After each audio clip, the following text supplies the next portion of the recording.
you remember like the old cartoon where the dumb caveman invents a wheel, but it's square, so the car goes dun, dun, dun, dun, dun, or the wheelbarrow, whatever the caveman is pushing.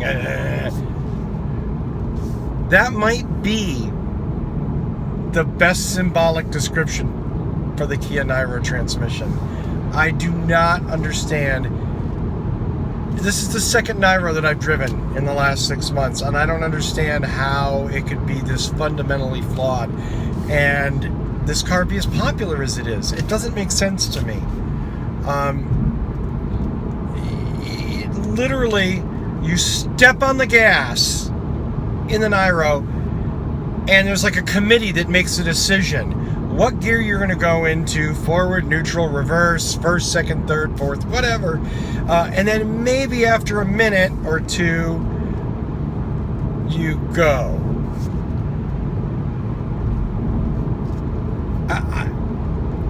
I can accept that the single motor hybrid system that Kia uses has some limitations. It's not going to be as smooth as other vehicles. It's not going to offer in all situations, or even most situations, that sort of instant electric torque that hybrid owners come to expect. What I don't get is how this thing can be this fundamentally flawed. I mean, there I am. I am accelerating now. Yay! I don't enjoy this. I don't. And I think Kia should fix it. I thought at first that maybe it was still like the one Kia that I had. Hey, it could be a jacked up press car, or somebody did something to it, and it doesn't work right. Not so much, yeah. I don't know that the transmission and the way that the hybrid system works is a deal killer for the Kia Niro. It would be for me, because I've driven lots of hybrids and I have an expectation from them of what they can do and what they should do. And this Kia Niro falls short of that in most of the important metrics. But that's not to say the car's undrivable. It's just to say that if you've driven something better, driving something worse isn't as much fun. I think one of the best words I could use to describe the Kia Niro, for all of its good things, is unrefined.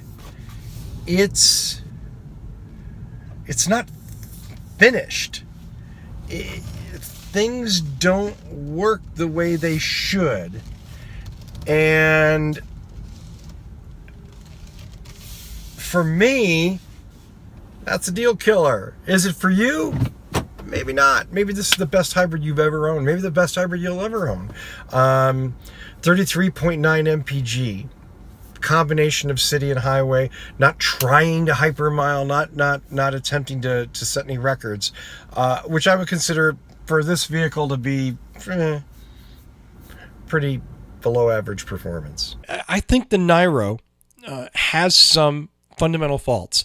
I don't like, even though this is the second version of their hybrid system, I don't like the single motor hybrid. I think it's inadequate.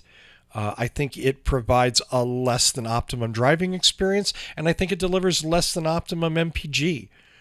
So I think that somewhat like Honda was with the old IMA Insight and the second generation Insight, Kia's starting at a disadvantage, no matter how nice the rest of the vehicle is. And it's a nice vehicle.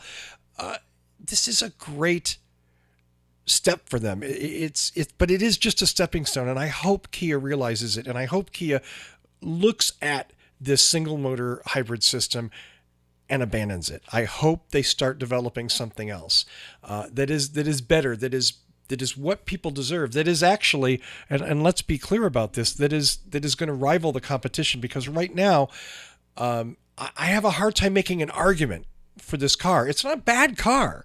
And again, if you've never driven a hybrid, you won't notice it. But if you have driven other hybrids and you get in the Kia Niro or the Optima, you'll notice the difference. You'll notice it immediately, and it's considerable. All in all, I have a hard time recommending the Kia Niro. It's not a bad car, but I think there are some basic issues that Kia needs to address before it's something that I can get behind and recommend. If you're interested, go check it out. Go drive it. See what you think.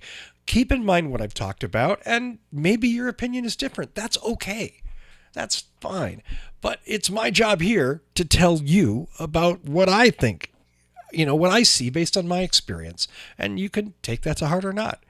I want to thank the people at Kia for both Niros. I really enjoyed having the chance to drive two in two different locations just to see if my observations matched, and they did. They pretty much synced up with two different cars in two different ends of the United States.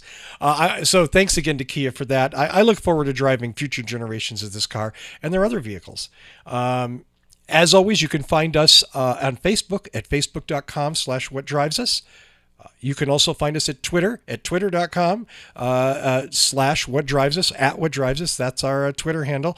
And of course on YouTube at youtube.com/whatdrivesus. Subscribe there. That way you get notified about all of our new videos, about our weekly shows on Wednesday night, which you can watch live or you can watch whenever you want. And of course, these reviews. Thanks so much for watching. Have fun and drive safe. We'll see you soon.